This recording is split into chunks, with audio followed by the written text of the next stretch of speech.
Namaste.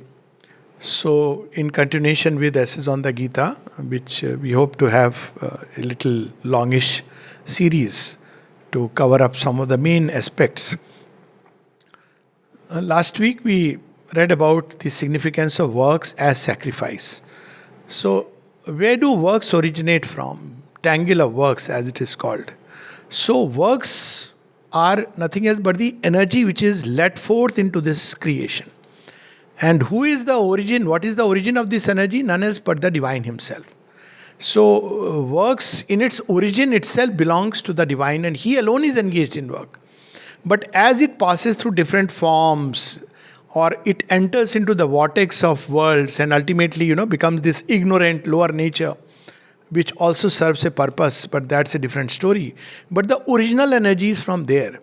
And that's why in the Gita we see that Shri Krishna reveals this aspect to Arjuna, that whatever you pick up, the preeminent thing in that, the seed of that is me. And there's some very touching, beautiful examples. For instance, he says, the Punya Gandha in the flower is me. This is a sweet expression. The intelligence of the intelligent is me. The strength of the strong is myself. And then he says something very interesting. He says, even the desire which is consistent with dharma is myself. So even he is the ultimate inspirer of all the actions, and the purpose of all this action is to grow into God consciousness. And in this God consciousness, to become capable instruments and channels to manifest the divine. Now, in this process, the Gita describes a certain kind of hierarchy of humanity which is created. And one such preeminent humanity is the Vibhuti. So, Vibhuti is the one who becomes more and more a channel for one aspect or the other of the divine consciousness to pour upon earth. It could be intelligence, it could be strength, it could be love, it could be knowledge. So, such a person with preeminence is termed in India as Vibhuti. And because this preeminence also belongs to God, therefore there is a tendency in India to deify such human beings, because it's difficult to understand in the Western context that why we are hero worshippers. Yes, we do worship heroes, and nothing wrong with hero worshipping, because if you don't worship heroes, then you are very satisfied with your flat average state. So, hero worshipping in India is a recognition of God who drives the hero towards the heroism and towards his achievement. That is the purpose. But yet it belongs to the field of nature. It is still in nature, and such kind of vibhutis who are called as genius in the Western context. Sometimes nature, in trying to shoot itself beyond its limited boundaries, can even create what are known as abnormal or eccentric minds. So sometimes we'll see this kind of greatness associated with certain kind of eccentricities. Sri Aurobindo touches upon this. And he says, why won't God use this greatness if it serves his purpose? He is not going to judge morally. And then he gives these examples that, Shakespeare stole deer. He gives the example of Napoleon. So these preeminent persons, because nature has shot beyond the limited boundaries and frameworks.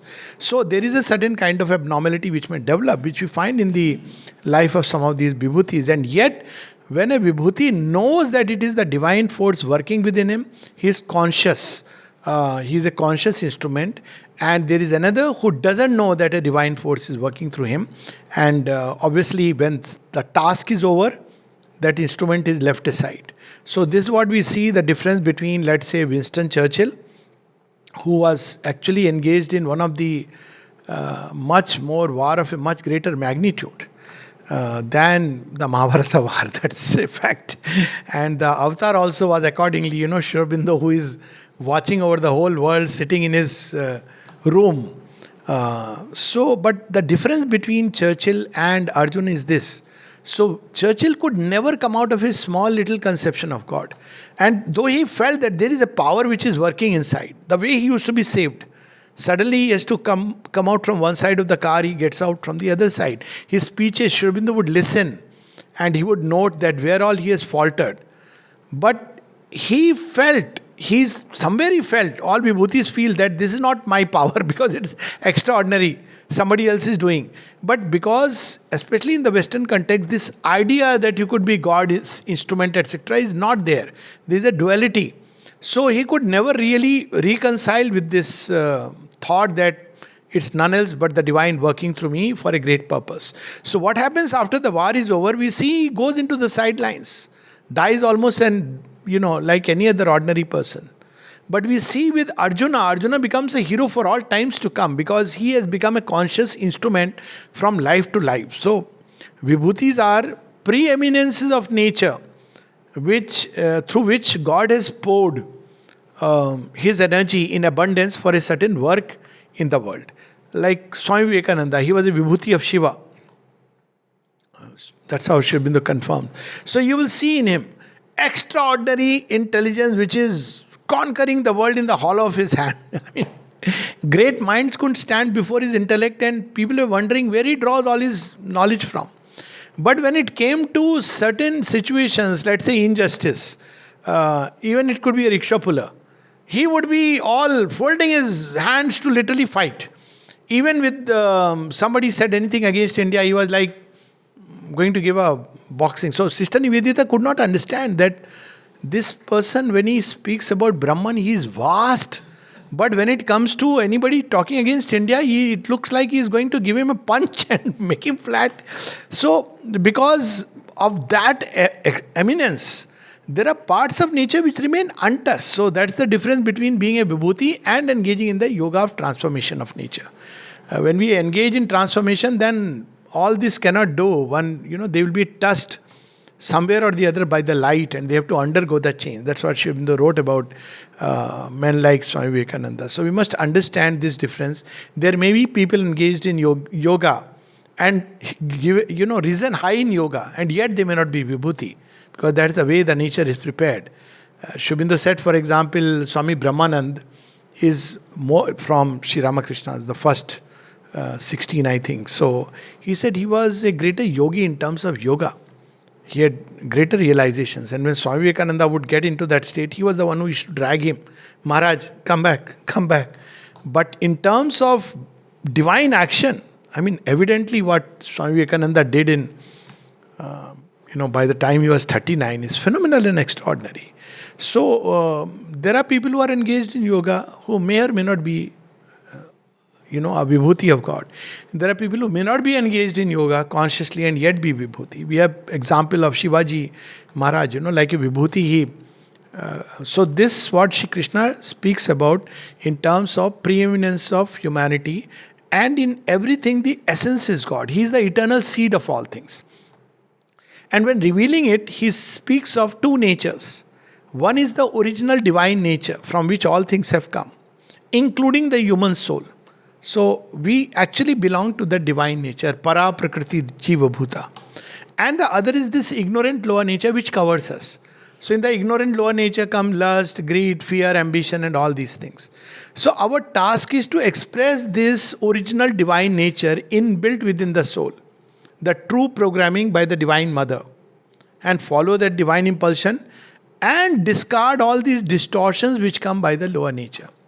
Then we can become, so that's what yoga is about, to discard kama, krodha, raga, dvesh, lobh, moh, matsar. That's what the yoga is about.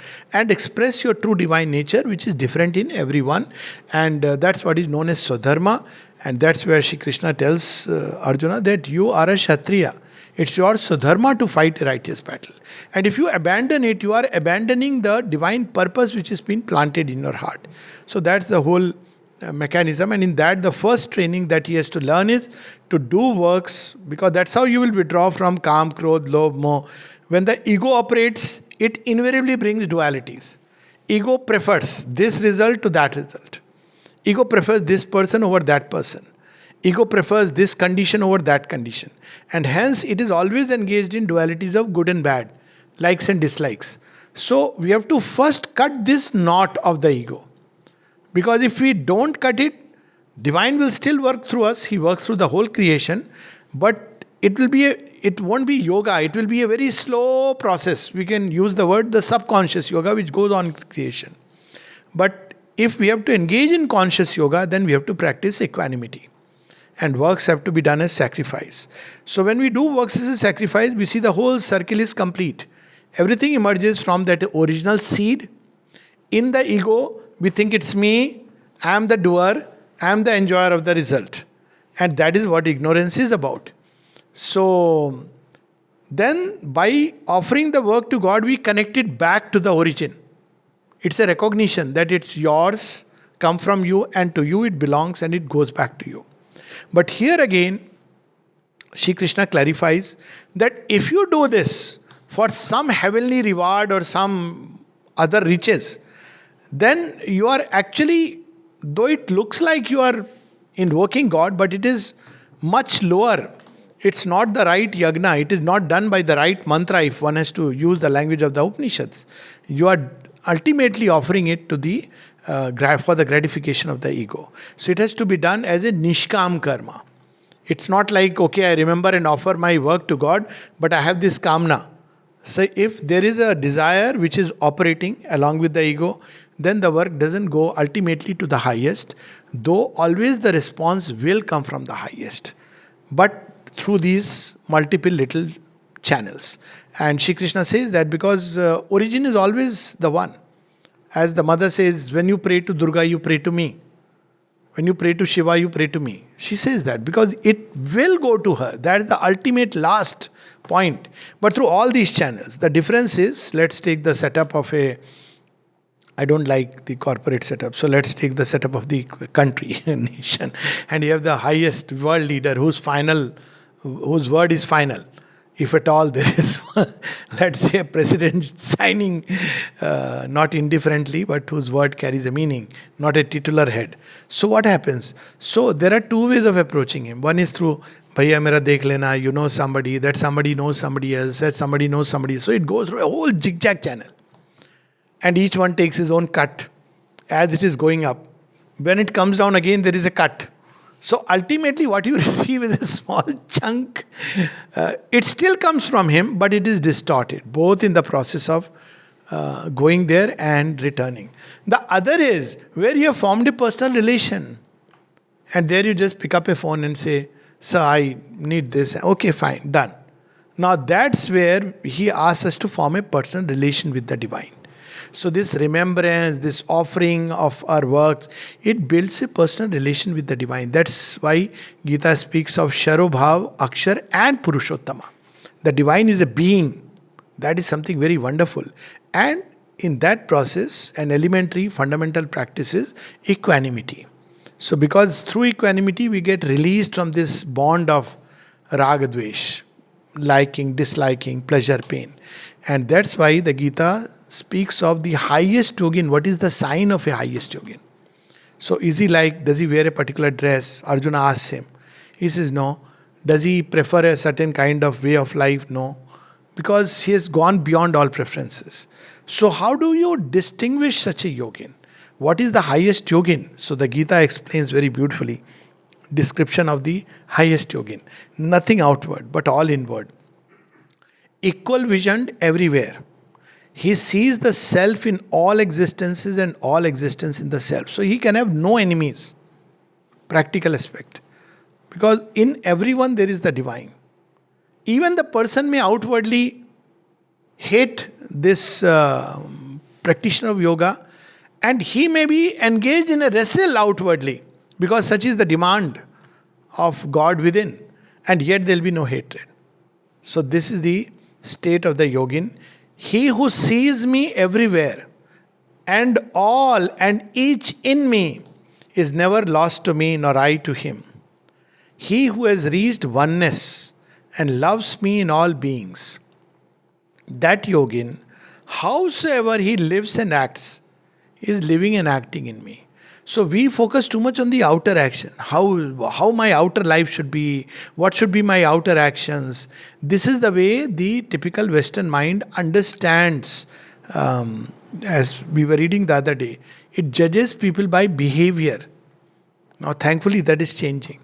But in Indian thought, it is the motive. It is the intent which is important. So if one is sthit in the divine, then action becomes not important because it's flowing from the divine. And one is freed from that. And its living example is in Auroville. Some of us must have heard about the Irumbai legend. You heard about this Saint Irumbai. So he was a saint in that Irumbai village. Village is named after him. So one day in the local tribal king, there was a lady who was dancing, courtesan, and during the course of dance, her घुंघरू, क्या बोलते हैं English में? Anklet. Okay. Ringing anklet. So that broke. And he went like a child and put it back into her feet. And oh my God, they thought he's a yogi? He's a saint? Shh. They started shunning him. He said, okay, he went. And he started living upon a hill.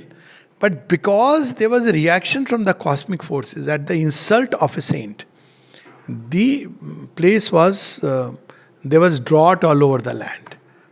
And eventually the drought was so much that, people couldn't live anymore.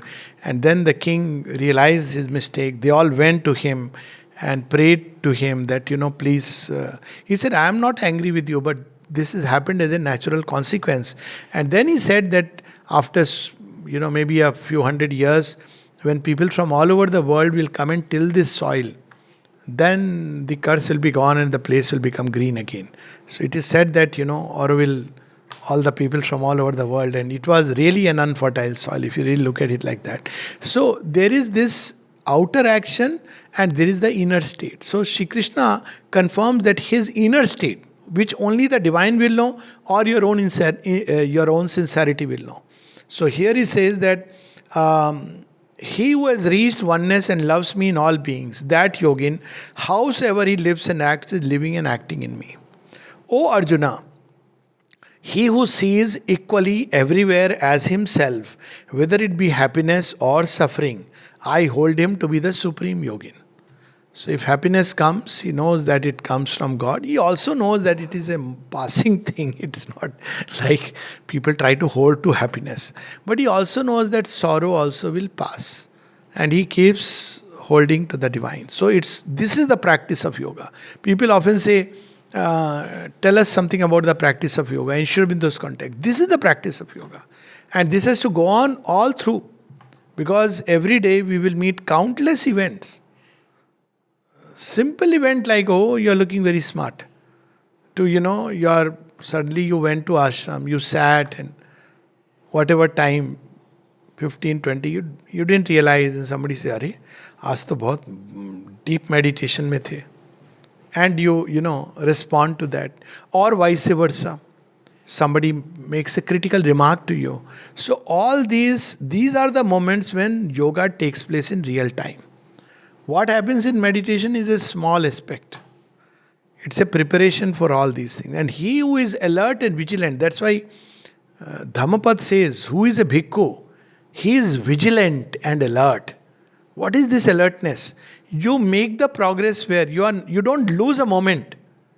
That moment there is a quiver inside and oh God. And then you get back, reorient yourself. That is the yogin. Another person starts lamenting and after some time it will fade into the background. But one has lost that opportunity and opportunities will come plenty to those who seriously want to undertake the yoga. The enjoyments born of the touches of things are causes of sorrow. They have a beginning and an end. Therefore the sage, the man of awakened understanding, does not place his delight in these. Doesn't mean he shuns them. Again, he's not a sannyasi, he's a tyagi. If it is you present to him, he doesn't blur distinction. Sri Aurobindo says equality is not a blurring of distinction. He said, it doesn't matter, give me karela and rasgulla, I'll mix and eat. That's not a sign of yogi. That is a sign of somebody who has corona taste buds have gone. I mean, possibly.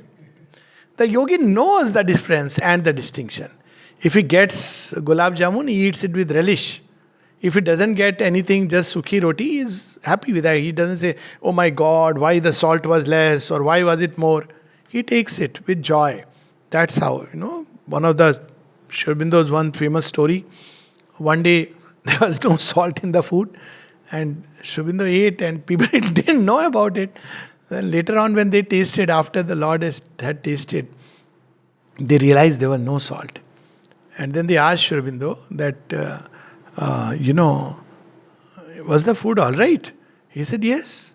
He said, but there was no salt in it. So it seems that he remarked, there is a taste of tastelessness. So, so what a kakadi. So there is a taste of tastelessness. And so that is the yogin. It's not like he is saying, no, no, mix everything. And it's not something to be shown to the world. No, no, he never touched sweets. That's not, they are all external things. That I will eat only fruits. Then you have a fetish for fruits. You are attached to your appearance of detachment. So any appearance, if one is attached to, one is not really in yoga. And then he says something.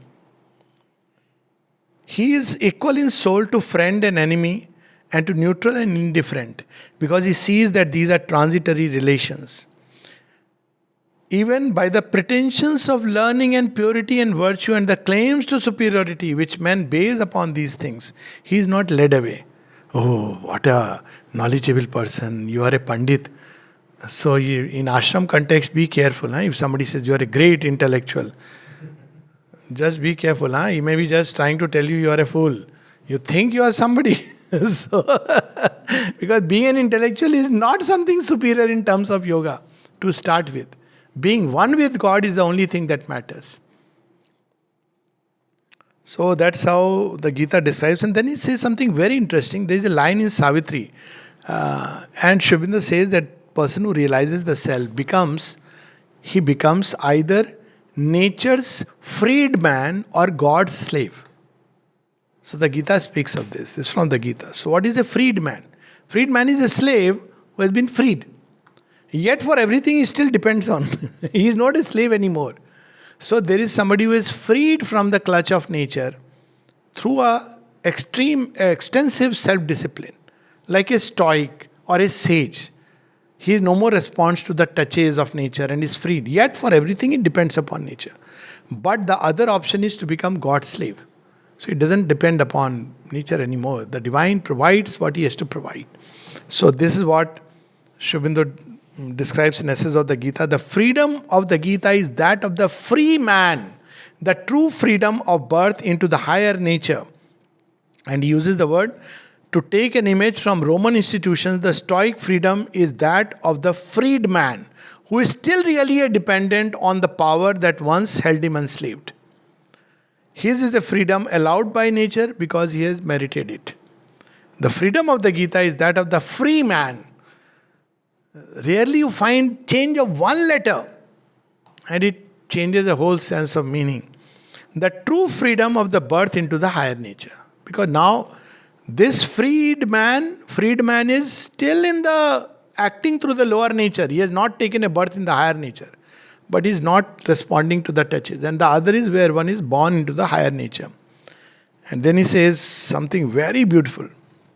Whatever he does and however he lives, the free soul lives in the divine.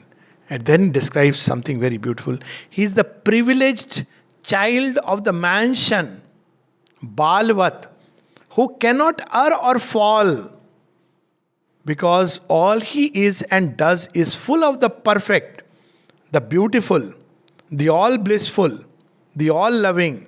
The kingdom which he enjoys is a sweet and happy dominion of which it may be said in the pregnant phrase of the Greek thinker, the kingdom is of the child. So this is the state that Gita of that being a child of the divine. And this is the state in which a yogin tends to enter. Well, it's not easy, and so Arjuna says, sir, all this is very nice.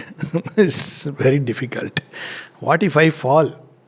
So all this sounds very good. I'll practice it. He doesn't say in so many words.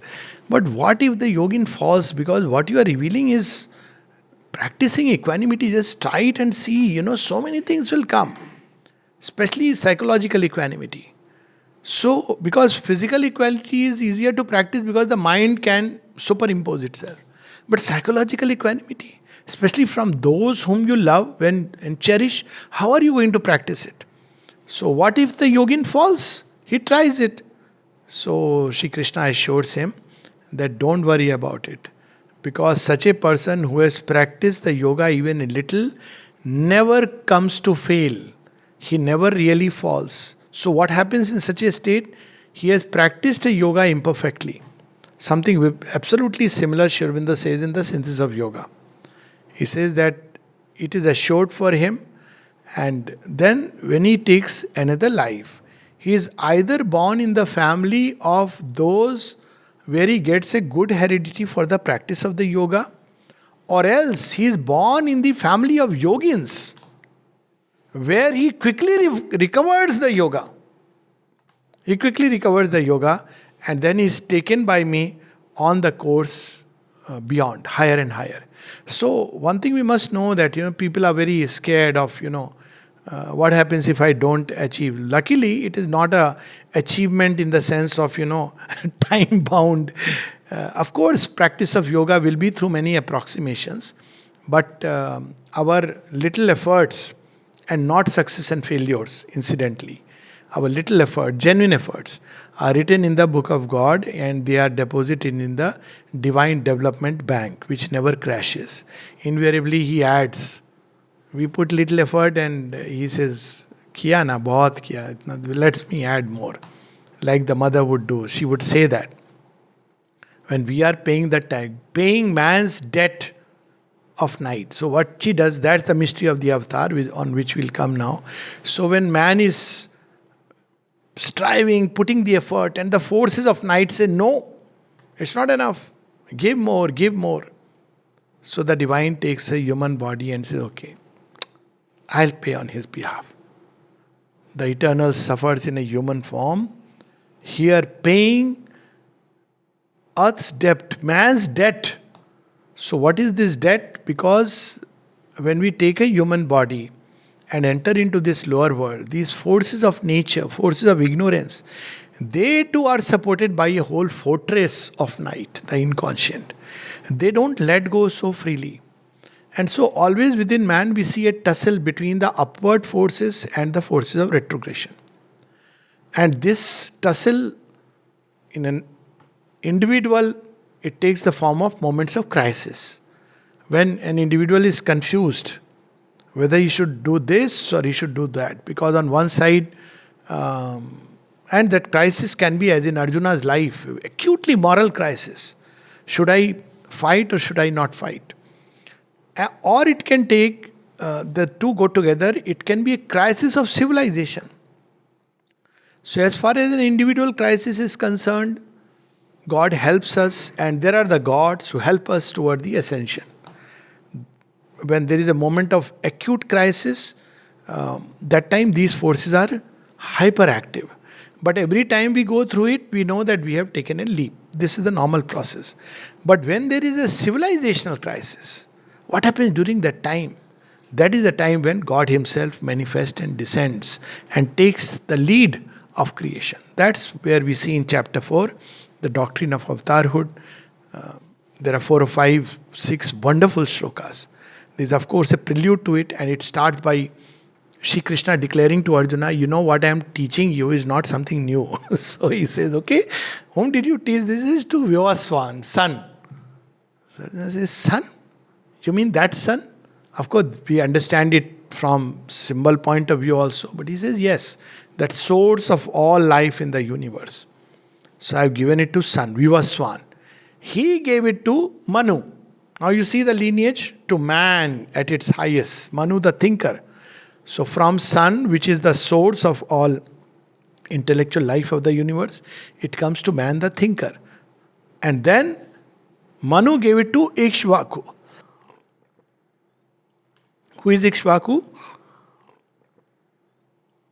Ikshvaku is the original king of the solar dynasty, Suryavanshi, of which Sri Rama represents the high flower. So this is how the yoga is transmitted. So Arjuna is all confused. He says, sir, what are you saying, Krishna? You are born, I know that. Maybe you are a few years elder to me. But now this is too much. You gave the yoga to sun, and the sun to Manu, and Manu to Ikshvaku, solar, Suryavanshis. That's when Shri Krishna starts revealing that who I am. And he reveals one of the first mystery Gita reveals is about the mystery of God's birth in time. And this is a central doctrine of the Gita. It's also a very important doctrine in Sri Aurobindo's yoga. People who try to put it aside and say, no, no, it's all an impersonal, supramental force acting upon the body, they are missing this truth. And that's why the Gita just speaks in 7-8 slokas. Sri Aurobindo elaborates it through 3 chapters or 4 chapters in Essays on the Gita because of its importance. So what really is avatar? And he says to the materialist, well, who doesn't believe in God, we should forget about it. There is no God, so there is no avatar. So summarily you dismiss that. You don't convince a materialist about it. But to the rationalist thinker who believes that there is a God, his objection is, how can the infinite become finite? And then Sri Aurobindo says very beautifully, but the whole universe is the answer. You split an atom and split it and split and split it, you will never reach that last particle because it's infinite. You keep cutting a paper into smaller bits, and if one could with some kind of an electron microscope go to the last electron, you'll still have some other particle, or pick up anything and stretch it. You will ultimately end up with the sense of infinity which goes beyond the boundless conceptions of space and terms of time. You'll end up, any force, take love, we call it personal. Is it really personal? No. Everywhere there is love. There is nothing else but love. But within me it becomes personal, therefore limited and finite. But is the love within me different from love here, there? No, there is only one love. And it is infinite. Since beginning of creation it's operating. So where did it come from? It came from something beyond creation. So logically also, this whole universe is infinite into finite. But that is not the sense in which avatar word is used. So the third sense in which people use the word avatar is, every soul is a descent of God in matter. Yes, that is also true. Because souls owe their origin, para prakriti. It comes from the infinite. That's why within the soul there is a thirst for the infinite. And yet that is not the way, that is not the meaning the Gita puts into the word avatar. There is a fourth understanding of the word avatar, that anybody who is a vibhuti and reaches a preeminence, they say avatar hai. Again, a vibhuti may reach preeminence of nature. He is at a great height of nature. He may even have a divine disclosure, but that is not the sense in which Gita uses the word avatar. Then there is another kind of more mystical idea of avatar, that there are beings from higher worlds who descend. Like, as I said, Swami Vivekananda, he is a avatar of Shiva or Buddha, you can say like that. But that is again not the sense in which Gita uses the word avatar. There is another doctrine that a soul may develop to a point where there is a response or reflex from the divine, and it takes this soul, stands upon it and uses it for his work. Even that is not the sense of the avatar. And there is another sense, still higher, which we see in the life of Chaitanya Mahaprabhu, where the soul dissolves in the divine. It loses itself individually, and the divine pours through this soul, and it becomes almost like a Anshavatar of, when Chaitanya Mahaprabhu, everybody knows as, his famous yatras and Hare Rama, Hare Krishna, which, so beautiful. But Chaitanya Mahaprabhu's, how Shri Krishna could take hold of his being. There is this Jagai and Madhai who were, throwing stones at drunkards, throwing stones at all kinds of people, including his devotees. So once one of the devotee was badly injured. And when Chaitanya Mahaprabhu saw this, and Jagai Madhai, who were, goons, local goons, suddenly went into Krishna Bhav, and he took the Sudarshan Chakra, and they were completely perplexed. They felt that we can't stand in front of him. So then the devotee went to his feet, said, Lord, forgive. And then he came back to his normal bhav. So Sri Aurobindo confirms he used to get into states which can be called as a partial incarnation. But even this is not the sense in which the Gita is using the word avatar. So the word of the Gita is Prakartrim Swam Adhisthaya. So the difference is all these are normal births where you are surrounded by the ignorance of earth nature and you struggle upward and reach a point either of preeminence or partial union with the divine or a glimpse or a being of the higher world using you. But here the divine decides, the Lord, to throw himself into the nature. But how he will come? On his own nature. So the difference is Yog Maya, which covers us, is his Yog Maya. So it is covered all of us, and so we don't know the Lord. But the Lord says, I want to take a birth.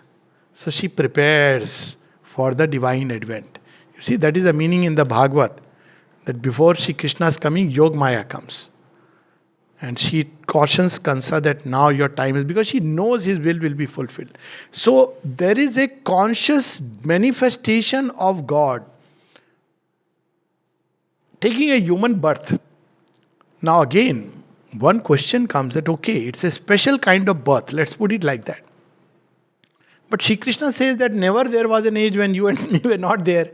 So was he born in these lives also? Then what is the meaning of his taking up a human body in a certain lifetime? So Sri Aurobindo says that basically it is the divine, that decision has been taken at the origin. And he has thrown himself into the flux of creation consciously with this idea that he has to manifest at every crucial juncture. And so he, through that, as the soul prepares the mind and life and the body, till that point is reached where the full manifestation of the avatar can take place. In other life, he comes as vibhutis. And typically we see in Sri Aurobindo's answer to this, when Nagin Doshi asked him, I believe you and mother are avatars in this life. Yes. What were you doing in other lives? We were there as vibhutis. They were not ordinary life. If you see all the lives of mother and Sri Aurobindo, you see, and so much so that even the body carried the impression. It's something very, it passes very casually, but is there anybody whose body will carry the impress? Mother at Joan of Arc, the body had that experience of the fire. Or Sri Aurobindo as Danton, that neck where, the guillotine had fallen. So he describes that, he said as vibhutis. So he says, what were you doing as vibhutis in previous lives? What a disciple, huh? What? The master. He says, carrying on the evolution. What does it mean? For that I have to write the entire spiritual history of the world. Now you see, the avatar lets himself forth. So even though it is in the lineage, you see, Rama, Krishna, Sri Aurobindo. But it's not that Sri Aurobindo was Rama, then he became Krishna. No. It's, let's say that countless souls have entered into the universe, but there are special manifestations of the divine who will be the avatars and they are thrown into creation. They enter into creation consciously and go through that whole cycle. And then he says, because he enters, uses the Yog Maya to create for him a human vessel. So though there is always the divine of whom one is conscious, yet he assumes the human birth. So there will be the human phenomena and the human defects. Defects or whatever, human aspects. So he says this is again very difficult for people to understand because they think the avatar must do supernormal things. He says if avatar comes to do supernormal things, then his life has no meaning for the people for whom he has come. He comes precisely to show how being human, we can cross the barrier and ascend to the next level. Higher nature. That's what he comes to show. If he does miraculous supernatural power, then his life will have no meaning. That's what we see. Niruddha asking him that, sir, you are a Sri Aurobindo, you can do all this. Where are we? And Sri Aurobindo says, you are making my life an absurdity. Because if I am a freak, then my life has no meaning to others if others can't do and become what I have done and become. My life is here to show that it can be done. That's why I have come like this. And then he describes that though the avatar is conscious of the divinity within, but it's a progressive divine manifestation that takes place. So we see that he throws into the flux of creation, and every time at crucial juncture he is there. but as a vibhuti. So we see the mother's life, Sri Aurobindo's life, whether it be as Augustus Caesar or French Revolution, all the great preeminent life where there was a crucial change. And we see the mother's life, whether it be Catherine the Great in Russia or Queen Hatshepsut in Egypt, Joan of Arc, all of them crucial junctures where evolution has to take a turn. But here, when he manifests as an avatar, it's not just a revolutionary change, but a evolutionary transition. That is the difference. Revolutionary change can be done by vibhutis, but evolutionary transition has to be done by avatar. And apart from giving his own example, the avatar becomes the concrete gate for this divine ascension. So this is what Sri Aurobindo reveals, and we'll read quickly some of these passages. For there are two aspects of the divine birth. One is a descent, the birth of God in humanity. It's a conscious descent. He prepares, Yoga Maya prepares for him. Now he has gone through that flow and he knows what exactly is the type of body. That's why Sri Aurobindo at one point tells the mother, your body is more prepared for this yoga. Even as a child, when she would try to exceed the limits of the body, that 15 feet jump across, but once she does it with the same body, nature says, possible. You see, this is the whole thing. You break a barrier and nature accepts it. That's how the avatar works. You see, if you go back to the records in Olympics, you'll see something very interesting. Or cricket or anything. What was a record earlier pales into insignificance. Once you break a barrier, so avatar comes, breaks that critical barrier. He prepares the mind and body. Yoga Maya prepares. It is human, but because there is the divine pressure from within, it knows that that barrier has to be broken. But it is the same human body made of the same elements. And when the avatar does that, so nature says, I can do it. Of course, mother did many more things which we'll talk about later, that integrating the supramental substance. But the moment that happens, it becomes easy for nature to follow. You wait for that leader to take that leap. That's the story of Hanuman. He takes the leap and it gives the confidence to all the monkeys. Okay, we are like him. Maybe we can cross the ocean. Whatever way. And then we can fight. Look here, he has gone and come back. Not only come back, he has burnt the entire Lanka. Okay, Jai Shri Ram. And they go. Why? Because they see one of their kind go through it. And that's what the avatar comes to show. So the birth of God in humanity, the Godhead manifesting itself in the human form and nature. The eternal avatar. The other is an ascent, the birth of man into the Godhead. Man rising into the divine nature and consciousness. Mad bhavam madgata. It is the being born anew in a second birth of the soul. So while we can inside connect with the divine and the infinite, yogis have done that. Even dissolve and become the channel. But the avatar stands at the gateway of the leap and the new evolution. That's what he has come to effectuate. So that's what Sri Aurobindo reveals to us. It is that new birth which Avatarhood and the upholding of the Dharma are intended to serve. This double aspect in the Gita's doctrine of Avatarhood is apt to be missed by the cursory reader, satisfied with catching a superficial view of its profound teachings. So, and then he says, yet it is necessary, otherwise the avatar idea would be only a dogma, a popular superstition, or an imaginative or mystic deification of historical or legendary supermen, not what the Gita makes all its teaching as the Rahasyam Uttamam. If there were not this rising of man into the Godhead to be helped by the descent of Godhead into humanity, avatarhood for the sake of the Dharma would be an otiose phenomenon. Since mere right, mere justice, or standards of virtue can always be upheld by the divine omnipotence through its ordinary means. So it doesn't have to take a human body. Mother says that every time the avatar takes a human body, it is to transform this material body. And that's why if you see the human body, its own journey, that's why every avatar brings a new body. That's something very fascinating. It makes the human body capable of something which it was not. The very brain, the body cells, they begin to change because of the divine assuming a human body. And so what it means is the avatar comes as the manifestation of the divine nature in the human nature. The apocalypse of its Christhood, Krishnahood, Buddhahood, in order that the human nature may, by molding its principle, thought, feeling, action, being on the lines of that Christhood, Krishnahood, Buddhahood, transfigure itself into the divine. So he comes to give us the law by which the human in us can be transmuted into the divine. And that law, that path is the path of yoga. Each avatar gives his own. For instance, Christ, to rise into Christhood, he gave a path. And if we follow that, we can rise into this higher nature.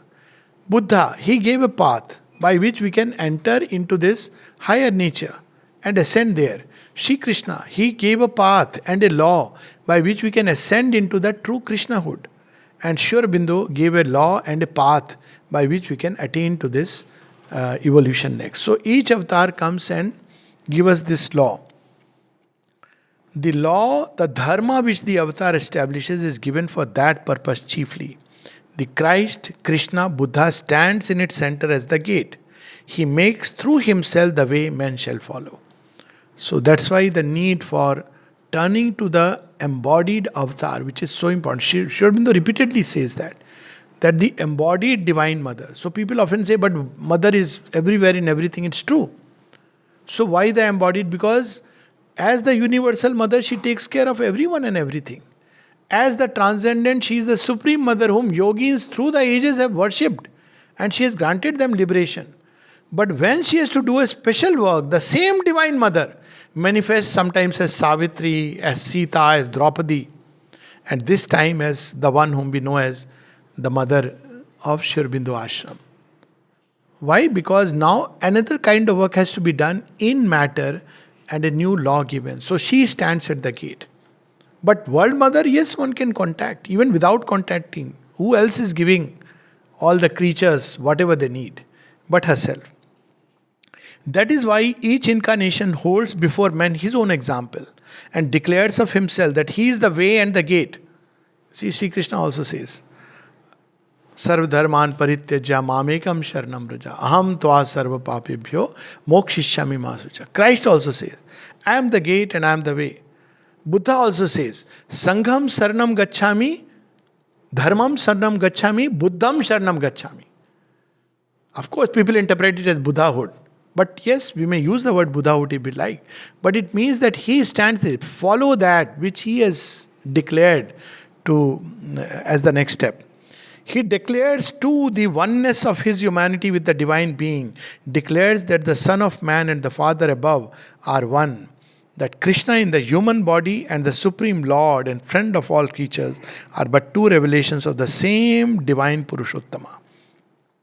So the works, Sri Krishna describes in the Gita, Yada yada hi dharmasya glani bhavati bharata, abhyutthanam dharmasya tadatman srijamaham. Look at it, And then he says, why he comes? Paritranaya sadhunam, vinashaya cha duskritam. Dharma sansthapanathaye sambhavami yuge yuge. So looks like to a cursory view, he just comes to, when there are a lot of evil people, so he comes to destroy them. And all those who are good guys who are suffering at the hands of Kansa, he suddenly gives them tax rebate and makes the taxation free. No Kansa now. You can, enjoy life and follow the path of whatever ancient way of life which was good and beautiful. You don't have to listen to Kansa, but follow that evolutionary path. But that is a very superficial understanding. So he says the work for which the avatar descends has, like his birth, a double sense and a double form. And I take it that that's the interesting part, why Ravana is burnt every year. So every Ravana has to burn to be transformed into a Bhakta of Rama. That is the ultimate work. That death of Ravana, after which he becomes a Bhakta, he realizes who he is. That's when Rama tells Lakshmana, go and learn from him. And Ravana at that point of time has realized that he is a bhakta of the Lord, because that's what he originally was. So he says, it has an outward side of the divine force acting upon the external world in order to maintain there and to reshape the divine law by which the Godward effort of humanity is kept from decisive retrogression. Well, applied to Sri Aurobindo. What was it 100 years back? There was Asura of imperialism, Asura of Marxist communism, Asura of, this kind of a thought, positivism that there is actually no God, stark materialism. And at the center of it all, we see a great turbulent Asuric being, far worse than all our Duryodhana, Kansa and everybody together. Hitler, Stalin, Mussolini. Was there ever a state of humanity more precarious? Just one of these asuras was enough to finish. But during that time, who was at the center? Now, of course, many people say they are Kalki Avatar, okay, no problem. But the time when Kalki Avatar was really needed, he came, he did, he went.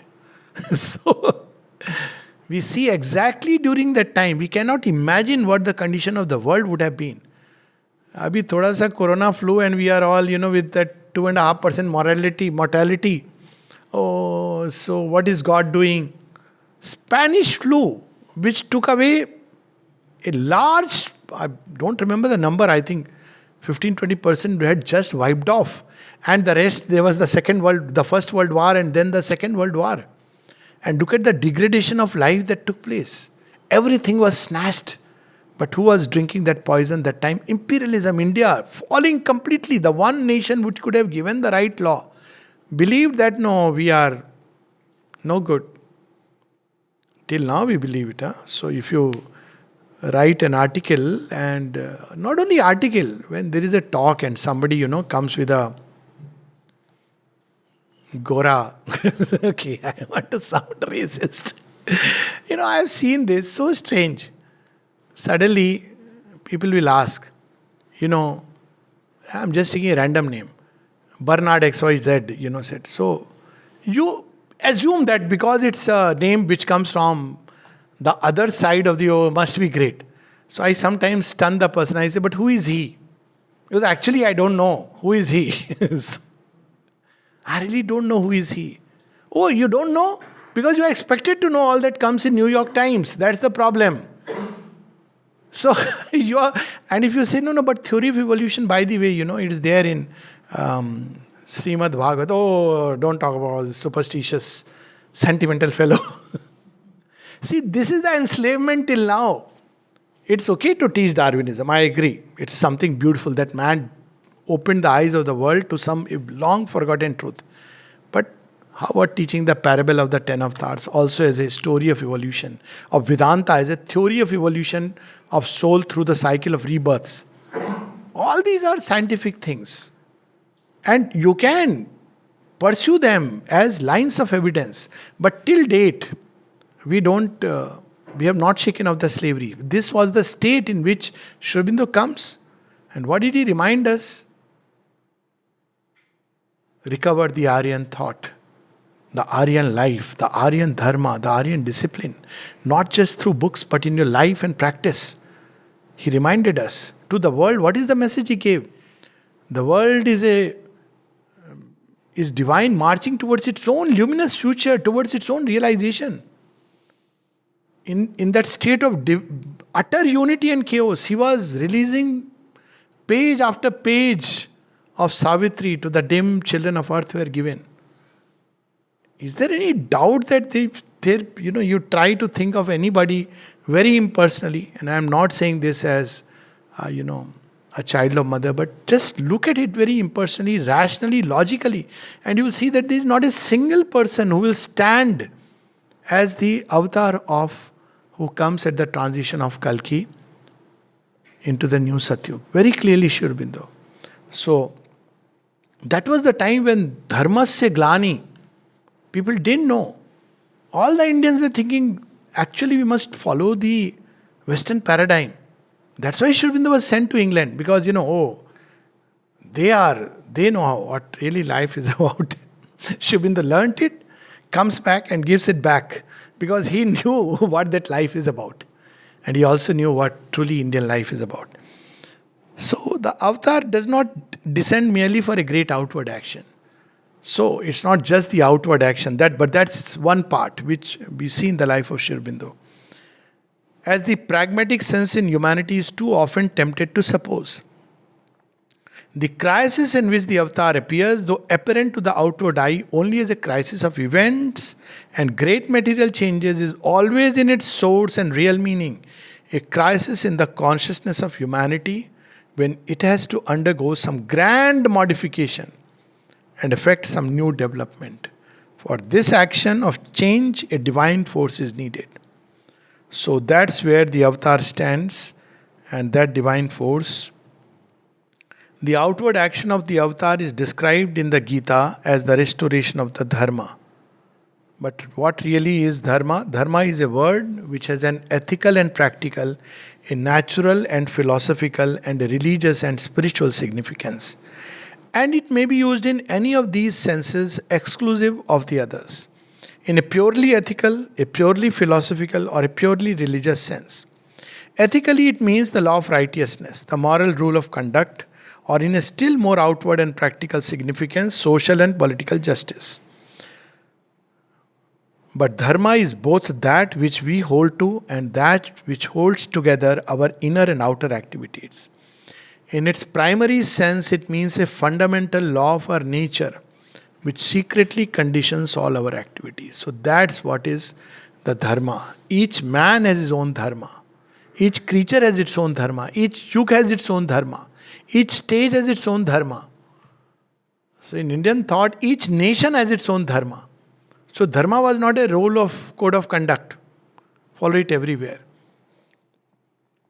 And in this sense, each being, each type, species, individual, group has its own dharma. Secondly, there is the divine nature which has to develop and manifest in us. And in this sense, dharma is the law of the inner workings by which that grows in our being. So what is dharma? All that leads to the divine unfolding in us. As simple as that. What is the dharma? All that blocks and obstructs. It could be our own relatives. It doesn't matter. Thirdly, there is the law by which we govern our outgoing thought and action and our relations with each other, so as to help best both our own growth and that of the human race towards the divine ideal. So once he reveals to us that this is what is meant by the dharma and adharma, in the end, Sri Krishna reveals who really benefits from the coming of the divine and the avatar. Who really benefits or takes, who grows with faith into this divine nature. This is the most important aspect. He says, who has faith in the divine descent in humanity and becoming full of him, mad bhava madgata, takes complete refuge in him. Now it may sound very strange because individualistic, egocentric mind cannot accept that I have to take refuge in another person who looks like a human being like us. And my answer for that is very simple. All the time we are surrendering and taking refuge in countless human beings who are not only look like us, but are worse than us. Which includes the politicians, which includes teachers, everybody. But when it comes to divine, there is this stubborn resistance. I won't take refuge in such a person. And Shri Krishna declares very clearly the inner fruit of the divine coming comes to those who, by faith, they realize that this is the divine descent in humanity. They take refuge in him and grow full of him. So, we'll read this passage again next time. But the mother says something very interesting. She says in Gita, there in the Bible, there is the idea of the original sin. And it is redeemed by the advent of Christ. And, if you have faith that Christ has redeemed mankind, it is redeemed. She says the truth within it is this. that there are those, she says there will be three kinds of humanity following Sri Aurobindo's coming. One is which will stubbornly refuse, resist, and that humanity is foredoomed, it will collapse back. It resists the onward march of mankind. There is another which is more animal life, like it will get back into the animal state. There is a third kind of humanity which wants something higher, but not yet ready for the great leap. And it will ascend into a higher kind of humanity, more illumined humanity, a better humanity, more harmonious humanity. But there are those who don't know all about supramental, and they have not read anything, but they have faith in the divine birth in matter. She uses the word of the divine sacrifice in matter. Why it is there? Preparation in previous life, we don't know. We may call them ignorant people, but they just have faith that she is the divine and she has taken a human form. And she says that to give you courage, those who are born in this corrupted part of humanity, just by faith you are redeemed. Just you have the faith that the divine took a human body, and that's enough. Because that's why the avatar comes, to make it very easy for us. Otherwise, you have to go through all that big process. But by taking a human body, he becomes the gate and he becomes the way. And if we turn to the avatar, embodied avatar, knowing that it is none else but the divine who has taken a human body, then all that is surrendered to him automatically comes in contact with the Supreme. And what the avatar is meant to effectuate is effectuated in those who are endowed with faith. Last one little anecdote of mother's conversation with Satprem, when he's seeing that it is such a difficult thing. Mother is describing, and then she goes through all the pain and all the difficulties of the journey. At one point he says, Mother, this is so difficult. How are we supposed to do it? And then the mother's reply is, we may use the word shocking, but not so shocking, very natural. She says, but who is asking you to do it? And then she says, don't you know, Sri Aurobindo kept telling you that turn to me. And then she says, because this body has been prepared for this work. That's why I'm doing it. This body has been prepared. Look at the same thing, the avatar preparing the body. This body has been prepared for this work, but whatever is done in this body automatically can go into others if they open and surrender. That's the whole process. Sri Aurobindo says the same thing, that my body is also made up of some matter, and whatever happens here can get translated into others. And that opens doors to several secrets, including the secret of the Samadhi, and of course the relics of Sri Aurobindo and the Mother, and the heart that is endowed with faith. Okay, Namaste.